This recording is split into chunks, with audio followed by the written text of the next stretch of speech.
जय हिंद साथियों, स्वागत है आपका self study classes with Sumit Jain YouTube channel में। तो साथियों स्टार्ट हो चुका है आज का सेशन। सभी साथी आ जाएं और एक बार जल्दी से लाइक कर दें दोस्तों, ठीक है। यहाँ पर दोस्तों अपना सेशन स्टार्ट हो चुका है और जिन भी साथियों को हिंदी साहित्य के नोट्स मंगवाना है दोस्तों, तो आप इस नंबर पे फोन पे कर सकते हैं 2100 रुपए और आप घर बैठे नोट्स मंगवा सकते हैं। हिंदी साहित्य के संपूर्ण कोर्स का नोट्स दोस्तों बहुत ही बढ़िया तरीके से आप पढ़ सकते हो, बहुत बढ़िया अध्ययन कर सकते हो, ठीक।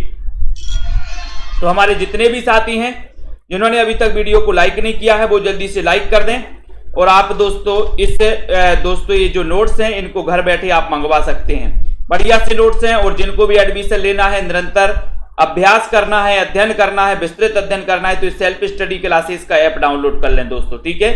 ऐप डाउनलोड कर लो, कोर्स में एडमिशन ले सकते हैं। पंजाब मास्टर कैडर वाले मॉडल पेपर दोस्तों परचेस कर सकते हैं। मॉडल पेपर यानी कि 599 के मॉडल पेपर हैं और दोस्तों ये मॉडल पेपर में 4500 क्वेश्चन, एक मॉडल पेपर में 150 क्वेश्चन रहेंगे।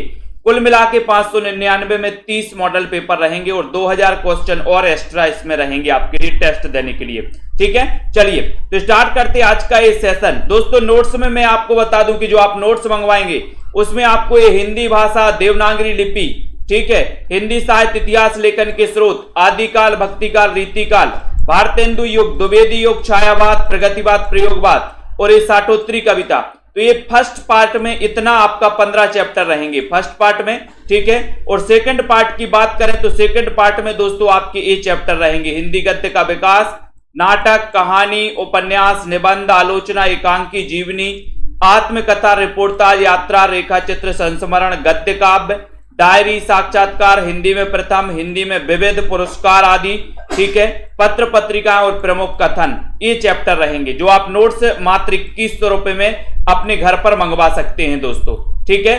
चलिए तो स्टार्ट करते हैं आज का ये सेशन। सभी साथी आ चुके हैं। आपका पहला प्रश्न आपकी स्क्रीन पर है।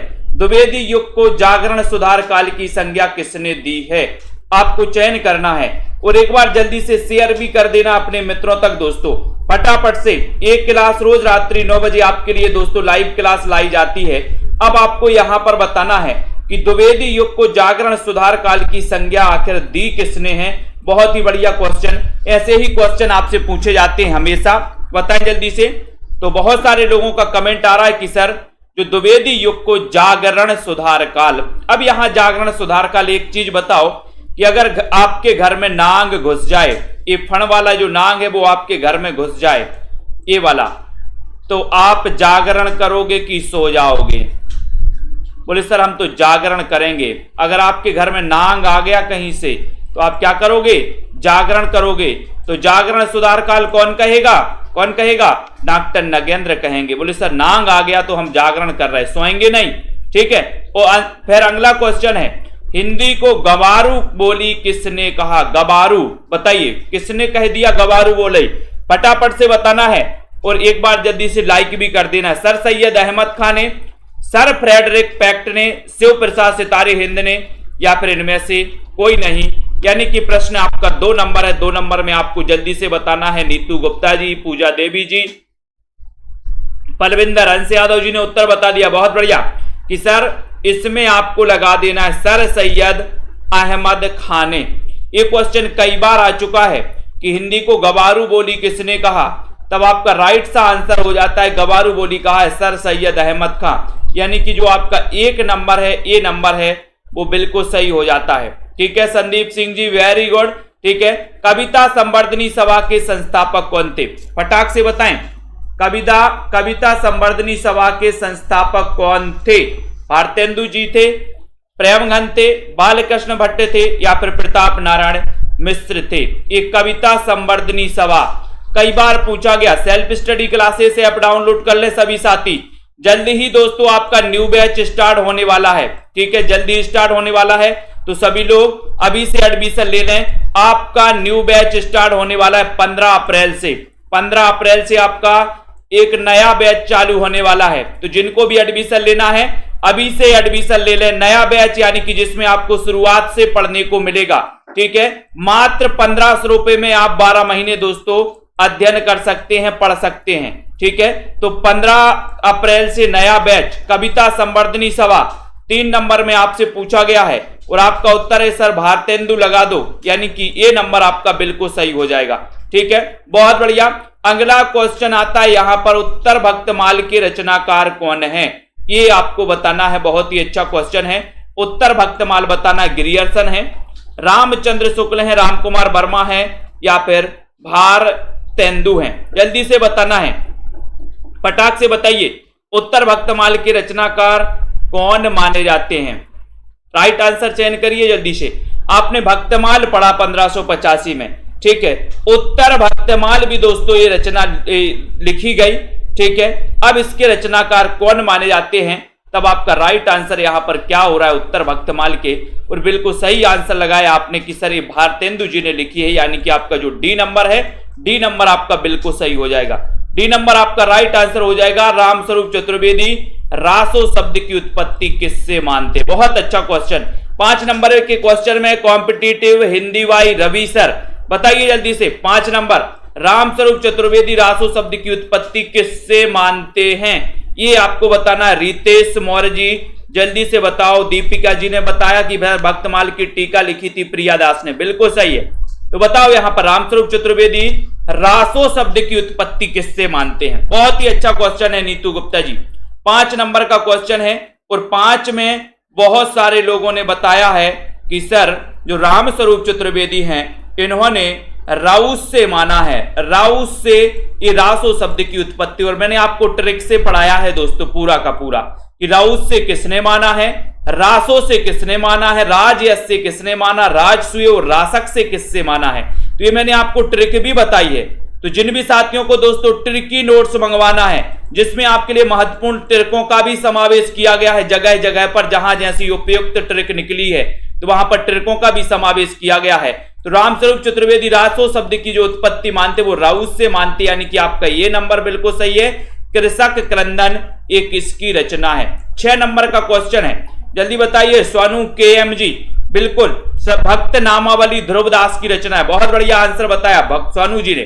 कृषक क्रंदन एक किसकी रचना मानी जाती है दोस्तों, ठीक है। बहुत सारे साथियों ने नोट्स अपने घर मंगवा लिए हैं, वो लाइव क्लास से भी पढ़ रहे हैं और साथ ही दोस्तों नोट्स से भी पढ़ रहे हैं, लगा लगा के याद कर रहे हैं। तो आप भी मंगवा सकते हैं, मात्र 2100 रुपए पे करना है, आपके घर नोट्स पहुंच जाएंगे हिंदी साहित्य के, जिसमें बहुत ही महत्वपूर्ण ट्रिक भी समाहित की गई हैं, बहुत ही महत्वपूर्ण विस्तृत भी है दोस्तों और क्रमबद्ध भी है, ठीक है। तो कृषक क्रंदन किसकी रचना है, 6 नंबर का क्वेश्चन है यहां पर।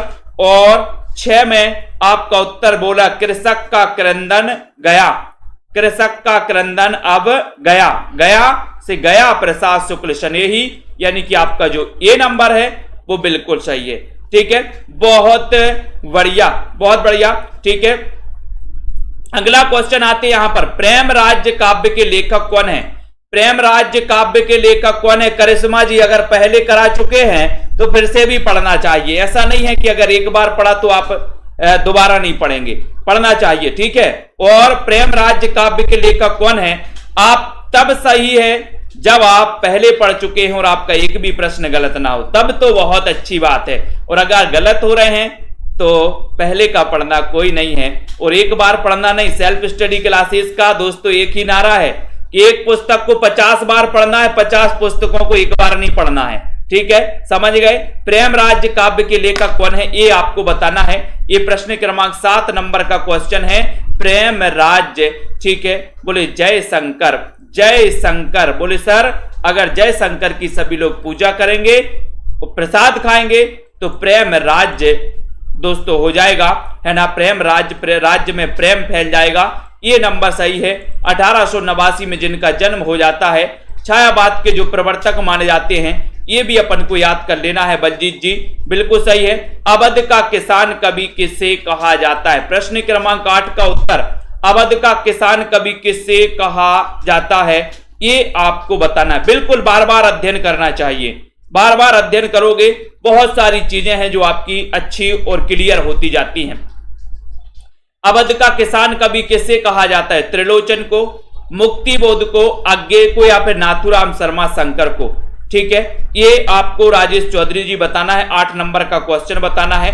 और आपने शुरुआत से तो पढ़ते आ रहे हो कि करत करते अभ्यास के जड़मती होत सुजान, पढ़ते आ रहा है ना, ये कब से पढ़ते आ रहा है। तो करत करत अभ्यास का मतलब क्या है कि उन चीजों को बार बार पढ़ने से, अभ्यास करने से आपके माइंड में वो चीजें सेट हो जाती हैं, ठीक है। और जो आपका 2, 3, 4 नंबर से सिलेक्शन रुकता है वो इसलिए रुकता है कि आप एक बार पढ़ते हो, 2 बार पढ़ते हो, बस उसके बाद आगे पढ़ने का मन ही नहीं करता।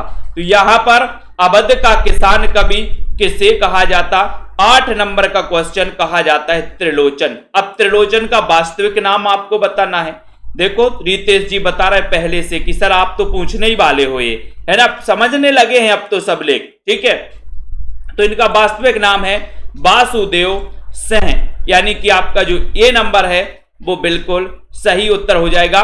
विकलांग श्रद्धा का दौर रचना के लेखक कौन है? बताइए यहां पर कमलजीत जी।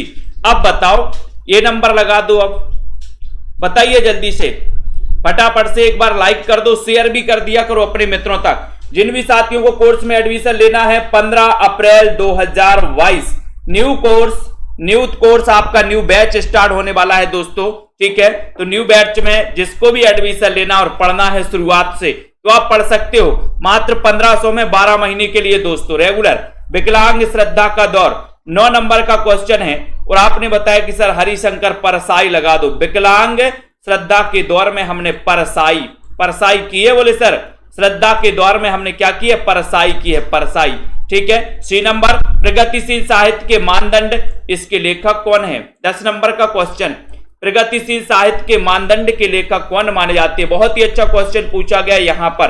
अरुण राजपूत जी, पूर्वी जी, बताइए जल्दी से बताना है और सही आंसर क्या हो जाएगा यहां पर? प्रगतिशील साहित्य के मानदंड। अब यहां पर क्वेश्चन आपका गलत नहीं होना चाहिए, 10 नंबर का क्वेश्चन है, प्रगतिशील साहित्य के मानदंड आपसे पूछा गया है। मुक्तिबोध की रचना है या फिर रांगे राघव की है? देखते हैं कौन कौन बता रहा है, कौन कौन बता रहा है यहां पर सही आंसर, या फिर रामविलास शर्मा का है। तो बहुत सारे लोग जिन्होंने ये बताया प्रगतिशील साहित्य के मानदंड, ये इसके जो लेखक हैं दोस्तों ये है रांगे राघव, यानी कि ये नंबर आपका यहां पर रांगे राघव सही हो जाएगा, ये नंबर, ठीक है। प्रगतिशील साहित्य के मानदंड, इसकी आंसर आपका रांगे राघव होगा, ठीक है। बहुत बढ़िया। अब यहां पर आते हैं हिंदी भाषा की बोलियों के वर्गीकरण के आधार पर छत्तीसगढ़ी बोली है। छत्तीसगढ़ी बोली बताना है आपको। पूर्वी हिंदी है, पश्चिमी हिंदी है, पहाड़ी हिंदी है या फिर राजस्थानी हिंदी है? बताओ। हिंदी भाषा की बोलियों के वर्गीकरण के आधार पर छत्तीसगढ़ी बोली बताना है। अपन ने पढ़ा भी था, क्या पढ़ा था? ABC, यानी अवधी, बघेली, सी से छत्तीसगढ़ी, ठीक है। ये किसकी मानी जाती है? ABC मानी जाती हैं पूर्वी हिंदी की। और अपन ने एक ट्रिक और बनाई थी पूर्वी हिंदी की, अब छत्तीसगढ़ी। तो अब से अवधी है ना, आ से अवधी, बा से बघेली और छत्तीसगढ़ी से छत्तीसगढ़ी। तो पूर्वी हिंदी की अब छत्तीसगढ़ी, पश्चिमी हिंदी की कानों की खड़ी बुंदेली ब्रजभान हरि के पास, ठीक है। पहाड़ी हिंदी में आपने देखी है दोस्तों कुमाऊनी गढ़वाली, और राजस्थानी हिंदी भी आपने पढ़ी है। तो आपका यहां पर ABC हो जाएगा, यानी कि आपका उत्तर ए नंबर पूर्वी हिंदी सही हो जाएगा। किसके भक्तिपरक गीतों का संकलन अभंग के नाम से जाना जाता है? बताओ। अभंग के नाम से जाना जाता है नामदेव, सहजोबाई, कबीर या फिर दादू दयाल के? प्रश्न बहुत ही बढ़िया है, जल्दी से एक बार लाइक करिए। किसके भक्तिपरक गीतों का संकलन अभंग के नाम से जाना जाता है? लखविंदर जी बताना है आपको। अपूर्वा जी, राइट आंसर क्या हो जाएगा? बताइए। सुनील कुमार जी, पायल रानी जी, शिव कुमार जी, सभी लोग बताएं। 12 नंबर का क्वेश्चन है, किसके भक्तिपरक गीतों का संकलन अभंग के नाम से जाना जाता है? और उत्तर चलता है कि सर जो नाम है वो भंग नहीं होनी चाहिए, अभंग नाम कैसा रहनी चाहिए? अभंग, ठीक है। तो आपका उत्तर हो जाएगा नामदेव, यानी कि आपका 1 नंबर जो है अभंग के नाम से नामदेव की दोस्तों गीतों का संकलन जाना जाता है। महादेवी वर्मा, बौद्ध दर्शन से प्रभावित इनकी रचना कौन सी है? महादेवी वर्मा की जब भी बात आती है तो 1907 में इनका जन्म हुआ था। 1907 में किसका? महादेवी वर्मा का। ठीक है, ये भी याद रख लेना। यामा के लिए इन्हें ज्ञानपीठ पुरस्कार भी मिला था दोस्तों। कब मिला था तो आपको पता है कि सर 1982 में मिला था। ठीक है, किसको? महादेवी वर्मा को। इनकी बौद्ध दर्शन से प्रभावित जो रचना है वो रचना कौन सी है? निहार, नीरजा, सांदगीत या फिर रश्मि। यानी कि 13 नंबर का क्वेश्चन है। 13 में आपका उत्तर हो जाएगा रश्मि, यानी कि जो डी नंबर है रश्मि वो बिल्कुल सही है। डी नंबर सही है। पा ध्वनि, पा ध्वनि का उच्चारण स्थान क्या है? पा ध्वनि का उच्चारण स्थान क्या है? 14 नंबर का क्वेश्चन है। दंत है, ओष्ठ, मूर्धा या फिर कंठ है? पा ध्वनि का उच्चारण स्थान क्या माना जाता है? बढ़िया सा क्वेश्चन है, जल्दी से बताइए एक बार और लाइक भी कर दीजिए। ठीक है, और दोस्तों जिन भी साथियों को एडमिशन लेना है 15 अप्रैल से न्यू बैच स्टार्ट होगा। यानी कि शुरुआत से हिंदी भाषा से पढ़ेंगे अपन। हिंदी भाषा और हिंदी साहित्य के इतिहास लेखन के स्रोत पढ़ेंगे। देवनागरी लिपि यहां से अपन स्टार्ट करेंगे। पा ध्वनि का उच्चारण स्थान बताना है तो अपन पढ़ना कचट तप। ठीक है, कचट तप पढ़ते हैं तो यहाँ पर पा जो वर्ग आता है ये ओष्ठ से इसका उच्चारण होता है, ओष्ठ से। ठीक है, तो पा से आपका ओष्ठ हो जाएगा, यानी कि आपका जो बी नंबर है वो बिल्कुल करेक्ट। Right answer. सरल क्वेश्चन है। शशांक शब्द का पर्यायवाची शब्द क्या है? 15 नंबर का क्वेश्चन है। शशांक शब्द का पर्यायवाची शब्द बताना है। सूर्य है, किरण है, चंद्रमा है या फिर बादल है? तो बताइए शशांक शब्द का पर्यायवाची जो शब्द है वो कौन सा शब्द माना जाता है? 15 नंबर के क्वेश्चन में बहुत ही बढ़िया क्वेश्चन है दोस्तों। यहां पर पूछा जाता है शशांक शब्द का पर्यायवाची शब्द कौन है? 15 का उत्तर चला जाता है कि सर चंद्रमा है, यानी कि आपका जो ये सी नंबर है ये बिल्कुल सही है। सी नंबर आपका राइट आंसर है। धरती अब भी घूम रही है, बताओ किसकी कृपा से? ये धरती अब भी घूम रही कहानी है, किसकी कृपा से घूम रही है? रतिपाल जी। किसकी कृपा से घूम रही है धरती?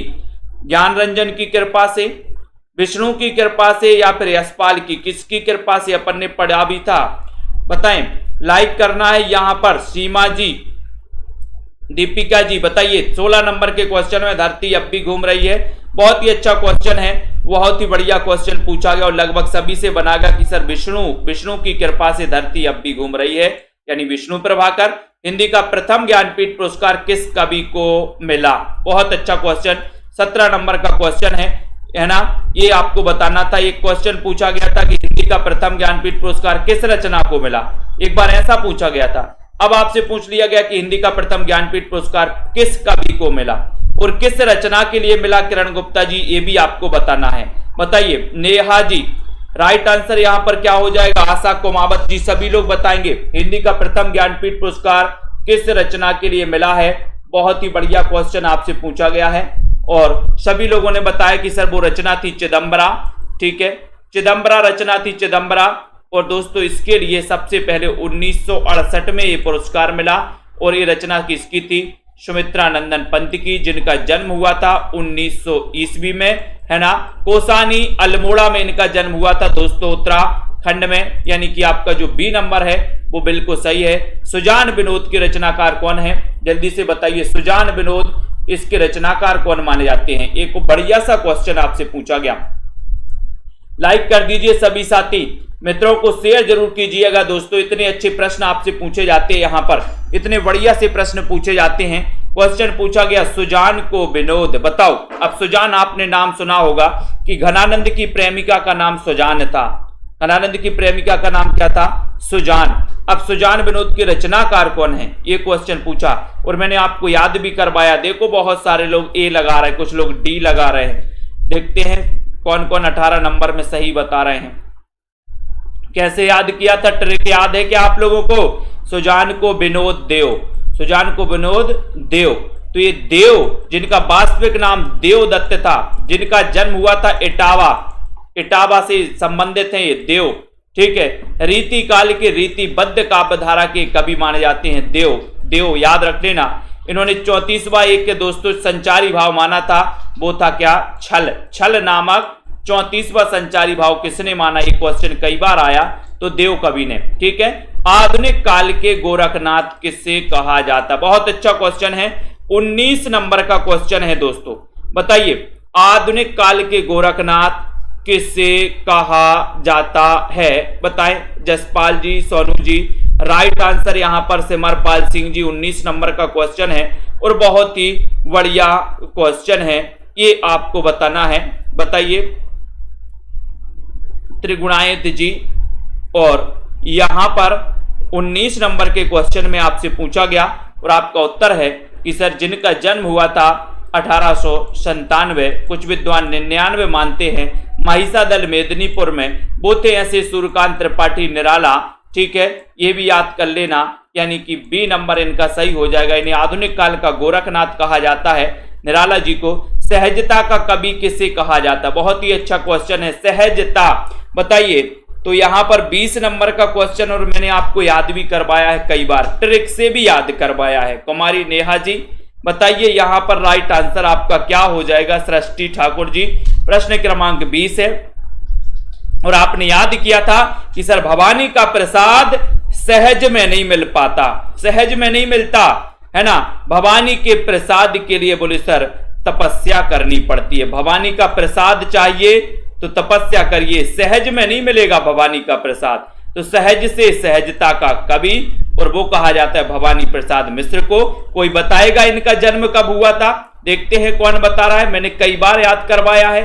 चांदी का जूता मारना मुहावरे का सही अर्थ क्या है? बहुत अच्छा क्वेश्चन। 21 नंबर का क्वेश्चन है प्रीति पुरोहित जी। सभी लोग बताएंगे राइट आंसर यहां पर क्या हो जाएगा? जल्दी से बताएं फटाफट से। चांदी का जूता मारना मुहावरे का सही आंसर क्या है? जल्दी से आपको चयन करना है। ठीक है, फटाफट से बताइए, जल्दी बताएं फटाफट से। चांदी का जूता मारना मुहावरे का सही अर्थ क्या है? और सही अर्थ होता है क्या होता है? क्या होता है चांदी का जूता मारना? 21 नंबर का क्वेश्चन। और अधिक लाभ कमाना नहीं, परास्त करना नहीं, धोखा देना ये भी नहीं, बोले सर रिश्वत देना, यानी कि बी नंबर यहां पर सही हो जाएगा। ठीक है, और एक और होता है, आपको पता है चाय पानी। चाय पानी का मतलब भी होता है रिश्वत देना। बोले चाय पानी का खर्चा तो दे दो, है ना। जब आप जाते हो कहीं भी कोई काम करवाने, अपने भारत में एक और चलता है चाय पानी का खर्चा दे दो। चाय पानी का खर्चा दे दो मतलब रिश्वत दे दो, यही होता ना। आप कहीं जाते हो, कोई भी प्रमाण पत्र बनवाने जाते हो, कहीं पर जाते हो, तो क्या बोलेंगे? चाय पानी का खर्चा तो दे दो, है ना, यानी कि रिश्वत दे दो। ठीक है, ये रिश्वत देना, चांदी का जूता मारना, ये बी नंबर आपने सुना है। तो यहां पर आते हैं आख्यायिका शैली। आख्यायिका शैली का प्रथम मौलिक उपन्यास कौन सा है? ये 40 मिनट ही चलती है क्लास। अब आपका नेट खत्म हो रहा तो हो जाए, ये 40 मिनट चलती ही है क्लास। ठीक है, तो आख्यायिका शैली का प्रथम मौलिक उपन्यास कौन सा? जिनका नेट खत्म हो रहा वो बाद में देख लेना। ठीक है, तो आख्यायिका शैली का प्रथम मौलिक उपन्यास कौन सा है ये आपको बताना है। श्यामा स्वप्न, निस्सहाय हिंदू, मेला आंचल या फिर चित्रलेखा। 22 नंबर का क्वेश्चन है, सभी लोग बताएंगे। पूजा रानी जी, शिव कुमार जी बताएं राइट आंसर क्या हो जाएगा? यहां पर बुलडोजर बाबा आ गए, बहुत बढ़िया। 22 नंबर मंत्री जी आ गए, मतलब क्लास में। 22 नंबर का क्वेश्चन है और 22 नंबर का क्वेश्चन है कि सर आख्यायिका शैली में प्रथम मौलिक उपन्यास है श्यामा स्वप्न। श्यामा स्वप्न के रचनाकार कौन है ये आपको बताना है। वो बता दिया ठाकुर जगमोहन, बहुत बढ़िया। ये नंबर उतना वह सूरज है कि रचनाकार यानी कि जो लेखक हैं वो कौन है? उतना वह सूरज है। सभी लोग बताएं, अनिल कुमार जी कंफ्यूज ना हो। आधुनिक काल का गोरखनाथ निराला को ही कहा जाता है।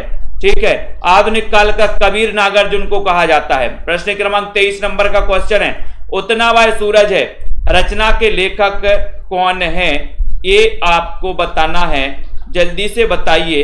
प्रश्न क्रमांक 23 नंबर का क्वेश्चन है। अनुराग जी, अनीता सिंह जी, सभी लोग बताएंगे। वीरेंद्र जी प्रजापति 23 नंबर का। जिन भी साथियों को नोट्स मंगवाना है अपने घर, ठीक है, आप दोस्तों ये ट्रिकी जो नोट्स हैं जहां पर आपको बहुत बढ़िया ट्रिकों का भी समावेश किया गया है, आप मंगवा सकते हैं अपने घर में। उतना वह सूरज है रचना के लेखक कौन है? तो 23 नंबर के क्वेश्चन में आपने बिल्कुल करेक्ट आंसर लगाया, भारत भूषण अग्रवाल। भारत में उतना वह सूरज है। ठीक है, बिल्कुल सही है। जिस छंद के पहले 4 चरणों में रोला, और बाद में दोस्तों 2 चरण में उल्लाला होता है। उल्लाला होता है, इसमें 24-28 मात्राओं के योग से 52 मात्राएं होती हैं। वो छंद कौन सा है बताओ। 24 नंबर का क्वेश्चन पढ़ लिया आपने तो जल्दी जल्दी से बता दीजिए। यहां पर श्वेता रानी जी, प्रणव जी फटाक से बताइए राइट आंसर यहां पर क्या हो जाएगा। लाइक भी करना है जल्दी से। सही आंसर क्या है यहां पर 24, जिस छंद के पहले 4 चरणों में रोला और बाद में दोस्तों जल्दी बताओ क्या हो जाएगा 24 नंबर। और बिल्कुल सही है, छप्पय और छप्पयों का राजा किसे कहा जाता है यह भी आपको बताना है। जब छप्पय छंद की बात आती है तो छप्पयों का राजा किसे कहा जाता है, यह भी क्वेश्चन आपको बताना है। तो बताइए जल्दी से। उसके बाद सारंग का पर्यायवाची शब्द बताना। सारंग का पर्यायवाची क्या है, 25 नंबर का क्वेश्चन है। सारंग का पर्यायवाची क्या माना जाता है, नमक, सारथी, मोर, घोड़ा। तो 25 नंबर के क्वेश्चन में आपको लाइक भी करना है, जल्दी से बताना भी है। फटाक से सभी लोग बताएंगे सारंग का पर्यायवाची क्या माना जाता है। 15 अप्रैल से नया बैच चालू होने वाला है, 15 अप्रैल से, ठीक है, जिसमें आपको शुरुआत से पढ़ाया जाएगा। तो जिनको भी एडमिशन लेना है वो ले सकते हैं मात्र 1500 रुपए में दोस्तों, ठीक है। और 12 महीने की वैलिडिटी रहेगी। विस्तृत पढ़ाया जाएगा आपको। सारंग का पर्यायवाची शब्द बताना 25 नंबर के क्वेश्चन में। उत्तर हो जाएगा मोर। मोर यानी सी नंबर, ठीक है। मोर आपका राइट आंसर है सारंग का पर्यायवाची। सी आपने सही बताया है। निम्बार्काचार्य का दार्शनिक मत क्या है, दार्शनिक मत क्या है, द्वैतवाद, शुद्धाद्वैतवाद, अद्वैतवाद या फिर द्वैतवाद। निम्बार्काचार्य, और मैंने आपको कई बार याद करवाया। पूजा वर्मा जी जल्दी से बताइए, माया राम जी, प्रियंका जी, प्रमोद जी, निम्बार्काचार्य का दार्शनिक मत क्या है 26 नंबर के क्वेश्चन में। सभी लोग बताएं, 26 नंबर का क्वेश्चन आ रहा है यहां पर और आपका उत्तर हो जाएगा कि सर निम्बार्काचार्य का जो दार्शनिक मत है वो मत है द्वैताद्वैतवाद। द्वैताद्वैतवाद यानी कि आपका जो ए नंबर है, ए नंबर वो बिल्कुल सही है, ठीक है। द्वैताद्वैतवाद आपका राइट आंसर हो जाएगा। निम्बार्काचार्य का दार्शनिक मत कहलाता है द्वैताद्वैतवाद। देत देत नींबू देत देत थक गए बोले सर। हिंदी में पहली बार 12 मासा वर्णन किस दोस्तों, किस रासो ग्रंथ में हुआ है, किस रासो ग्रंथ में हुआ है। 27 नंबर का क्वेश्चन सभी लोग बताएं और राइट आंसर बताना है, जल्दी से बताइए, फटाफट से बताना है। 27 नंबर के क्वेश्चन है में हिंदी में पहली बार एडमिशन ले लो यार, त्रिगुणायत जी एडमिशन ले लो, बिल्कुल करवाएंगे, टॉपिक वाइज करवाएंगे, चिंता नहीं करो। हिंदी में पहली बार 12 मासा वर्णन किस रासो ग्रंथ में मिला, 27 नंबर का क्वेश्चन है। परमाल रासो में, खुमाल रासो, बीसलदेव रासो या फिर हमीर रासो में। तो हिंदी में पहली बार 12 मासा वर्णन किस रासो ग्रंथ में मिला, 27 नंबर का क्वेश्चन है। बहुत ही बढ़िया क्वेश्चन पूछा गया और आपने बता दिया कि सर बीसलदेव रासो लगा दो, जो कि श्रृंगारिक रचना है, जिसके रचनाकार माने जाते हैं नरपति नाल, और यहीं से 12 मासा का वर्णन दोस्तों मिलता है। तो आपका उत्तर सी नंबर अनाथ का विलोम क्या होगा 28 नंबर का। बताइए आशा कुमारी जी, सभी लोग बताएंगे, लाइक कर दो सभी साथी और सब्सक्राइब जरूर कर लो, बेल आइकन को भी दबा दिया करो दोस्तों, ताकि आपके पास बिल्कुल ये जो है इंफॉर्मेशन पहुंचे, नोटिफिकेशन पहुंचे क्लास स्टार्ट होने की। अनाथ का विलोम क्या होगा पूछा गया है आपसे 28 नंबर के क्वेश्चन में। बताइए अनाथ का विलोम धनी, सनाथ, निर्धन या फिर बेकार। तो जल्दी से बताना है, ठीक है। नौकरियां आती रहेंगी जाती रहेंगी, लेकिन अध्ययन कम नहीं होनी चाहिए, ठीक है। सिलेक्शन उन्हीं का होगा जो निरंतर अध्ययन करेंगे, ठीक है। और दोस्तों अनाथ का विलोम होता है सनाथ, यानी कि आपका जो बी है बिल्कुल सही है, ठीक है। अगला क्वेश्चन आपको बताना है, जल्दी से बताइए, मूल गोसाई चरित्र के रचनाकार कौन है। बताएं विश्वास मलिक जी, मूल गोसाई चरित्र के रचनाकार कौन माने जाते हैं। बहुत ही बढ़िया क्वेश्चन यहां पर पूछा गया। आराधना जी, स्टडी विथ जी, अजित जी बताइए यहां पर मूल गोसाई चरित्र के रचनाकार कौन माने जाते हैं। इतना अच्छा क्वेश्चन पूछा जाता है। बिल्कुल ये लाइव क्लास रोज चलती है पूजा रानी जी, है ना, 9 बजे। और जिनको भी एडमिशन लेना है 2 क्लासें, पेड क्लासें भी चलती हैं। एक 5 बजे चलती है, 5 से 5:40 चलती है, एक 6:30 बजे चलती है, 6:30 से 7:10 तक चलती है दोस्तों। ठीक है, ये न्यू बैच भी स्टार्ट हो रहा है 15 तारीख से।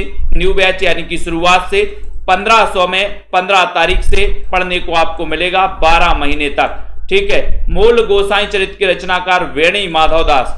ठीक है, तो आपका उत्तर बी नंबर। रस रत्न के रचयिता कौन माने जाते हैं? 30 नंबर का क्वेश्चन है, रस रत्न के रचयिता कौन माने जाते हैं? जान कवि, शेख निसार, शेख नबी या फिर पोहेकर? बताएं। पूजा जी, माया राम जी। 30 नंबर के क्वेश्चन में बहुत ही बढ़िया क्वेश्चन है, रस रतन। बोले रस रतन की पोहकर कर दो, फौहार कर दो। बोले सर पोहकर कर दो थोड़ा सा। ठीक है, रस रतन की क्या कर दो? पोहकर कर दो। ठीक है, तो यहां पर आपका उत्तर जा रहा है पोहकर, यानी कि डी नंबर। डी नंबर बिल्कुल सही है बीनू सरोज जी। नेक्स्ट क्वेश्चन है, सा का उच्चारण स्थान क्या है? बताओ, सा का उच्चारण बताना है, जल्दी से बताओ। कंठ है, तालु है, दंत है या फिर मूर्धा है? बीच बीच में तो अलग अलग क्वेश्चन भी, डिफरेंट क्वेश्चन भी आपको प्रेषित किए जाते हैं वीके शर्मा जी। ठीक है, जिनको भी नोट्स मंगवाना है मंगवा सकते। बहुत सारे साथी नोट्स मंगवा चुके हैं, पहुंच भी गए हैं दोस्तों बहुत सारे साथियों के। ठीक है, तो यहां पर ये उच्चारण स्थान बताना है। बुलडोजर बाबा 31 नंबर के क्वेश्चन में उत्तर बताइए फटाफट से। उत्तर आ गया मूर्धा, बिल्कुल सही आंसर आया, डी नंबर सही आया। नेक्स्ट, कामायनी का सर्ग नहीं है। कामायनी में कितने सर्ग? 15 सर्ग। 1935 रचना काल। ठीक है, 15 सर्ग आपको पता होनी चाहिए। कामायनी के बारे में यह भी पता होनी चाहिए कि जो कामायनी है ये महाकाव्य है और इसके रचनाकार जयशंकर प्रसाद हैं। ठीक है, और एक कामना नाटक के आधार पर दोस्तों लिखा गया प्रतीकात्मक महाकाव्य है, ये भी आपको बताना है। तो यहां पर 32 नंबर का क्वेश्चन, और 32 नंबर के क्वेश्चन में आपका उत्तर हो जाएगा कि सर जो ये इच्छा है, इच्छा ये इसका सर्ग नहीं है। इच्छा इसका सर्ग नहीं है, यानी कि डी नंबर आपको पता है, मैंने कई बार याद करवाया आपको। ठीक है, SDVG है ना, ये इच्छा नहीं है भैया, डी नंबर नहीं है। प्रसाद जी के किस नाटक का कथानक बौद्धों के पतन के दोस्तों काल, पतन काल का है? बताओ वो नाटक कौन सा है? प्रसाद का प्रथम नाटक भी आपको बताना, अंतिम नाटक भी आपको बताना है। प्रसाद के किस नाटक का कथानक बौद्धों के पतन का माना जाता है? जल्दी से बताइए, और एक बार जल्दी से लाइक भी कर दीजिए फटाक से। तो 33 नंबर का क्वेश्चन है, प्रसाद का प्रथम नाटक माना जाता है सज्जन, प्रसाद का अंतिम नाटक माना जाता है ध्रुव सोमनी। ठीक है, तो यहां पर 33 नंबर का क्वेश्चन पूछा गया, आपका राइट आंसर यहां पर क्या होने वाला है?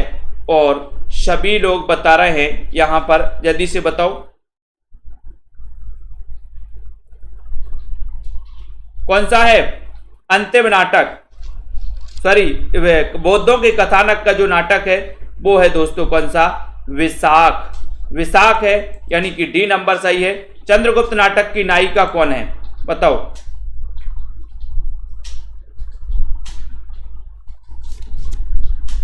जल्दी से बताना है। चंद्रगुप्त नाटक का रचना काल भी बताइए। चंद्रगुप्त नाटक का रचना काल भी आपको बताना है। बताओ। सरबजोत जी बताना यहां पर, चंचल राजपूत जी बताएं, रेखा त्रिपाठी जी यहां पर चंद्रगुप्त नाटक की नायिका का नाम क्या है? नायिका कौन है? अलका है, कल्याणी है, मालविका है, कॉर्नेलिया है? तो सभी को पता है कि सर इस चंद्रगुप्त नाटक की नायिका है कॉर्नेलिया। ठीक है, कॉर्नेलिया है। इसका रचना काल क्या है? बताओ, चंद्रगुप्त नाटक का रचना काल क्या है? फटाफट से बताइए। गांधीवाद की 100 परीक्षा निबंध के लेखक कौन है?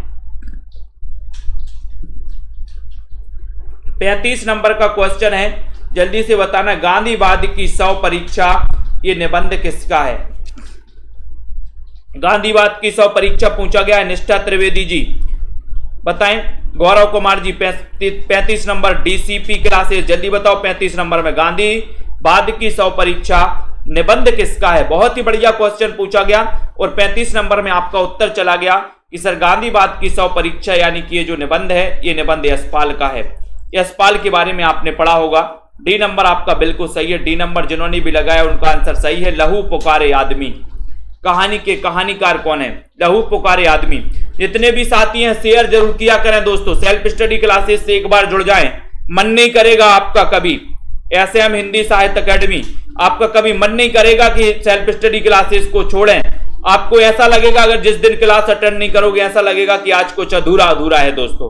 बाकी सभी साथियों से पूछिए जिन्होंने क्लास को अटेंड किया है। एक बढ़िया परिवार सेल्फ स्टडी क्लासेस परिवार दोस्तों, ठीक है। आप उसमें शामिल हो सकते हैं। लहू पुकारे आदमी कहानी के कहानीकार कौन है, 36 नंबर का क्वेश्चन आपसे पूछा गया और बढ़िया सा क्वेश्चन है। आपने बताया कि सर मधुकर सिंह। कौन है? मधुकर सिंह है। डी नंबर आपका सही है, मधुकर सिंह आपका राइट आंसर हो जाएगा। बांग्ला कहानी सैलसीमा बेगम का हिंदी रूपांतरण है तो कौन सा है दोस्तों? कौन सा है? रसिया वालम है। दुखवा में कासो कहूं मोरी सजनी, दुलाई वाली बेंटो वाली विधवा, ये आपको बताना है। सीताराम जी जल्दी से बताइए। 37 नंबर का क्वेश्चन और 15 अप्रैल से न्यू बैच स्टार्ट, ठीक है। बिल्कुल जल्दी बताओ। बांग्ला कहानी सैलसीमा बेगम का हिंदी रूपांतरण आपको चयन करना है। 37 नंबर के क्वेश्चन में आपको बताना है और आपका उत्तर हो जाएगा दुखवा में कांसो कहूं मोरी सजनी, यानी कि बी नंबर आपका राइट आंसर है। बी नंबर आपका बिल्कुल सही है, बी नंबर राइट है, ठीक है। जहां कोई साधारण बात कहकर उसकी किसी विशेष बात से समानता बताई जाए, वहां कौन सा अलंकार होता है? जहां कोई साधारण बात कहकर उसकी दोस्तों किसी विशेष बात से समानता बताई जाए, वहां कौन सा अलंकार होता है? भ्रांतिमान होता है, संदेह होता है, विभावना होता है या फिर उदाहरण होता है? बताइए। साहित्य सेवा जी, प्रीति जी पुरोहित जल्दी से बताएं। गीता जी, रजनी शर्मा जी, राइट आंसर यहां पर क्या है? 38 नंबर का क्वेश्चन है। बहुत ही बढ़िया क्वेश्चन है और आपको पता ही है कि सर यहां पर डी नंबर लगा दो। बहुत ही बढ़िया आंसर आया। दारसू शर्मा जी डी नंबर लगा दिया, डी नंबर, ठीक है। एक सड़क 57 गलियां, रचना के लेखक कौन है? 39 नंबर का क्वेश्चन, एक सड़क 57 गलियां, जसमेल जी बताएं। रीता कांत जी, अनुराग जी, बीना जी, 39 नंबर का क्वेश्चन बढ़िया सा पूछा गया। एक सड़क 57 गलियां और जल्दी से बताना है दोस्तों। हिंदी साहित्य के कोर्स में एडमिशन लेना है तो आप 1500 में 12 महीने की वैलिडिटी के साथ अध्ययन कर सकते हैं, ठीक है। और अगर कोर्स मंगवाना है तो आप 2100 रुपए में दोस्तों नोट्स मंगवा सकते हैं। प्रिंट वाले नोट्स आपके घर पहुंच जाएंगे। एक सड़क 57 गलियां, 39 नंबर का क्वेश्चन। बोले सर एक सड़क 57 गलियों में क्या खिला? बोले कमल खिला। कमल, तो कमल से क्या हो जाएंगे? कमलेश्वर हो जाएंगे। यानी कि आपका जो बी नंबर है ना, ये बी नंबर बिल्कुल सही हो जाएगा। कमलेश्वर आपका राइट आंसर चला जाएगा। बट वृक्ष की छाया में जीवनी साहित्य के लेखक कौन है दोस्तों? बताएं। बट वृक्ष की छाया में इतना अच्छा क्वेश्चन पूछा गया और हमारे जितने भी साथी हैं, जितने भी दोस्तों निरंतर अध्ययन कर रहे हैं, बहुत ही बढ़िया तरीके से अध्ययन करते रहें। इसी प्रकार से लाइव क्लासों के माध्यम से दोस्तों सेल्फ स्टडी क्लासेस में ये दोस्तों क्लास निरंतर चलती हैं। बट वृक्ष की छाया में आपसे क्वेश्चन पूछा गया है, इतना बढ़िया सा क्वेश्चन पूछा गया। लाइक जरूर करिए सभी साथी, है ना। और आपका उत्तर हो जाएगा कुमुद नागर द्वारा ये जीवनी साहित्य दोस्तों लिखा गया। लेकिन ये किसके जीवन पर लिखा गया ये भी आपको बताना है। बताइए किसके जीवन पर लिखा गया, फटाफट से बताएंगे। उसके बाद आगे बढ़ेंगे। गालिब छूटी शराब आत्मकथा के लेखक कौन है? गालिब छूटी शराब, रविंद्र कालिया, भगवती चरण वर्मा, कमलेश्वर या फिर डॉक्टर नगेंद्र। बताओ।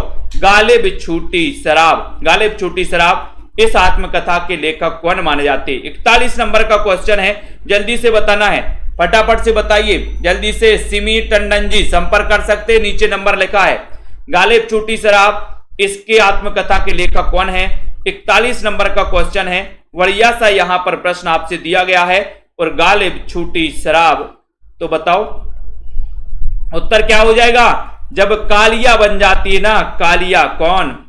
ये रविंद्र कालिया, ठीक है। गालिब छूटी शराब, ठीक है, तो याद रख लेना है। कालिया, गालिब छूटी शराब। बोले कैसे छूटी शराब? बोले सर कुछ ना मत पूछो, पत्नी कालिया बन गई थी। पत्नी अगर कालिया बन जाए तो शराब और आप सब छूट जाती है, ठीक है, शराब छूट जाती है। तो रविंद्र कालिया, ये गालिब छूटी शराब, रविंद्र कालिया, ठीक है। ये नंबर। पिंजरे में मैना आत्मकथा की लेखिका कौन है? ठीक है। जो पेड क्लास होती है दोस्तों उसकी क्लासें चलती है, एक चलती है 5 से 5:40 तक, फिर दूसरी चलती है 7:30 से 7:10 तक। ठीक है, तो याद रख लेना, ये 2 क्लासें आपके लिए पेड चलती हैं। 15 अप्रैल से न्यू बैच स्टार्ट हो रहा है। नोट्स भी आप मंगवा सकते हैं। ठीक है, तो पिंजरे में मैना आत्मकथा की लेखिका कौन है? 42 नंबर का क्वेश्चन है, बहुत ही बढ़िया क्वेश्चन है। यहां पर जल्दी से बताएंगे। पिंजरे में मैना बोले रिक्शा पर बैठ के जा रही सर, रिक्शा पर, रिक्शा यानी कि चंद्र किरण सोन रिक्शा। ठीक है, तो बाहुबली कटप्पा जी आ गए, बहुत बढ़िया। चंद्र किरण सोन रिक्शा, पिंजरे में मैना, बहुत दिन के बाद दर्शन हुए कटप्पा जी के। ठीक है, तो यहां पर आते हैं, तो यहां पर जल्दी से बिल्कुल नेक्स्ट क्वेश्चन है, बेदिन बेलोग रेखा चित्र के लेखक कौन है? बेदिन बेलोग, डॉक्टर नगेंद्र, महेंद्र भटनागर, शिवपूजन सहाय, सेठ गोविंद दास। बताइए, बिल्कुल फटाफट से बताइए। रवि जी ने भी एक दोस्तों साहित्य का कंपटीशन एग्जाम के लिए चैनल खोला है ना, तो आप लोग भी देख सकते हैं उसको। ठीक है, आपको मटेरियल अच्छा लगे देखें। ठीक है, बेदिन बेलोग रेखा चित्र के लेखक कौन है? आपकी पढ़ाई निरंतर होनी चाहिए दोस्तों, आप कहीं से भी पढ़ो, आपको मटेरियल मिलना चाहिए। ठीक है, जहां आपको अच्छा लगे वहां पढ़ना। ठीक है, क्योंकि आपको जो मटेरियल अच्छा लगे, जहां आपको दोस्तों अच्छा पढ़ाया जाए, आपको वहां पर पढ़ना है। ठीक है, बिल्कुल भी मैं कभी प्रतिबंधित नहीं करता आपकी, आप मेरे ही चैनल से पढ़ें। ठीक है, जहां भी आपको लगता है आप पढ़िए, मटेरियल पढ़िए, आपकी पढ़ाई होनी चाहिए बस।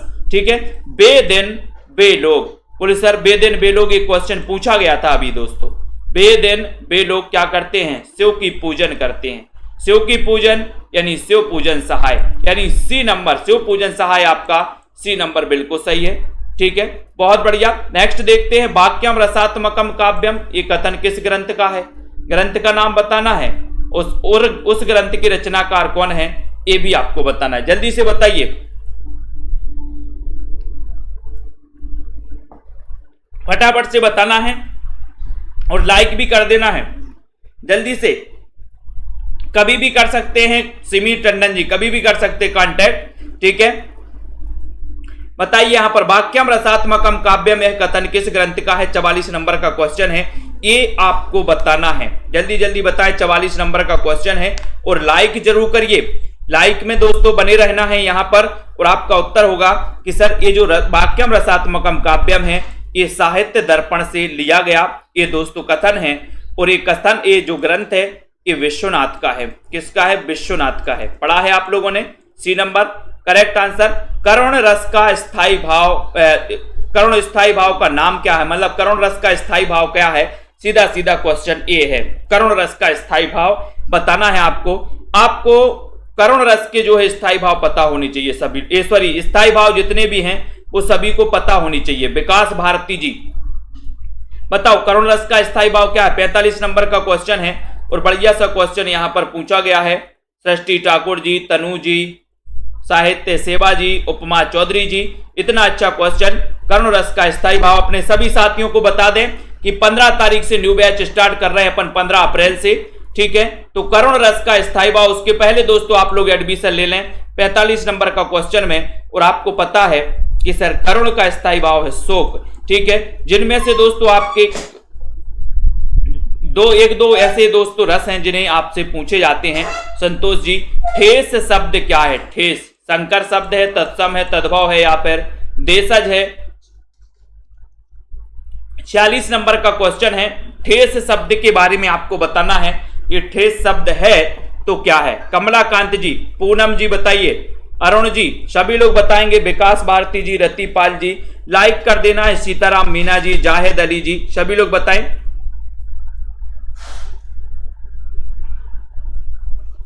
हाँ, तो ठेस का उत्तर बताना है 46 नंबर के क्वेश्चन में और आपका उत्तर हो जाता है देशज। देशज यानी कि डी नंबर, देशज डी नंबर आपका सही है, देशज राइट आंसर है। ठीक है, तो बहुत सारे साथियों को बहुत बहुत धन्यवाद दोस्तों। पढ़ते रहें, इसी प्रकार से अध्ययन करते रहें, आपका अध्ययन होनी चाहिए। और आपको पता है कि 9 वाली क्लास आपके लिए फ्री रहती है और निरंतर 4 वर्षों से दोस्तों रेगुलर चलती रहती है क्लास। आप लोगों के लिए फ्री रहती है क्लास 9 वाली, जिसमें आपको महत्वपूर्ण प्रश्नों के अभ्यास करवाए जाते हैं। हमारा और आपका संवाद हो जाता है, 2 बात आप कहते हो 2 हम भी कह लेते हैं। ठीक है। तो ये अपना जो दोस्तों वार्तालाप है ये चलता रहता है, मेल मिलाप चलता रहता है, और मिलते जुलते रहो तो जान पहचान बनी रहती है ना। तो अपना ये 9 वाली जो क्लास है इसमें दोस्तों ये सानंद संपन्न हुई आज की क्लास।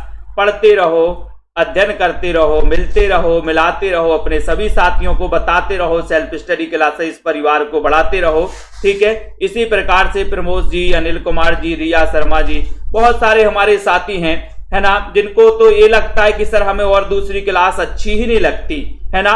तो जो जहां जिसको अच्छी लगे, जहां पसंद आए वो पढ़िए दोस्तों। मैं कभी आपको ये नहीं रोकता कि आपको पढ़ने को कहां से मिल रहा है, कहां नहीं मिल रहा। मैं भी दूसरों की क्लासों को देख लेता कभी कभी, कोई उससे क्या है, ज्ञान जहां से भी मिले लेना चाहिए, ठीक है। और दोस्तों पढ़ना चाहिए, कोई द्वेष भाव नहीं, कोई कुछ नहीं, है ना, कोई कहीं वो नहीं। अगर शुद्ध माइंड और अच्छे मन से दोस्तों करोगे, अच्छे मन से पढ़ोगे, अच्छे मन से आगे बढ़ोगे, है ना, अच्छी भावना से आगे बढ़ोगे, तो निश्चित ही बहुत सारी चीजें आपके खाते में चली जाती है, ठीक है। और सरबजोत जी, प्रियंका जी, रश्मि पाठक जी, जया जी, विकास भारती, बाहुबली कटप्पा जी हैं, ठीक है, संगीता जी, बबीता जी, सरबजोत जी, बीनू, रीता कांत जी। दोस्तों इसी प्रकार से आप लोग सेल्फ स्टडी क्लासेस परिवार में बने रहें और पढ़ते रहें, ठीक है। Pooja Rani ji, competitive Hindi Y, Ravi sir ji हैं, इन्होंने भी एक चैनल खोला है, ठीक है, बिल्कुल है। प्रमोद जी, अशोक प्रजापति जी, सुनैना जी, विकास भारती जी, कुमारी नेहा जी, रश्मि पाठक, जिनको भी दोस्तों ये मंगवाना हो कोर्स, ये नोट्स मंगवाना हो जिसमें आवश्यक महत्वपूर्ण दोस्तों ट्रिकों का मैंने समावेश किया है, आगे भी और संशोधित करते दोस्तों मैं ट्रिकों का समावेश उनमें कर रहा हूं। मेरा उद्देश्य है कि हिंदी साहित्य को एक ऐसी दोस्तों ट्रिक में समावेश कर दिया जाए ताकि आपको बहुत ही सरल हो जाए। लेकिन जब से हिंदी साहित्य दोस्तों मैंने पढ़ाया और सेल्फ स्टडी क्लासेस परिवार से आप लोग जुड़े हैं, तो निश्चित ही आप स्वयं अपने मन से सोचना कि साहित्य कितना सरल आपको लगने लगा है। पहले साहित्य कितना कठिन लगता था और अब साहित्य कितना सरल लगने लगा है। ये थोड़ा सा अपने आप से पूछना जब से आप सेल्फ स्टडी क्लासेस परिवार से जुड़े हो और अध्ययन कर रहे हो निरंतर, ठीक है।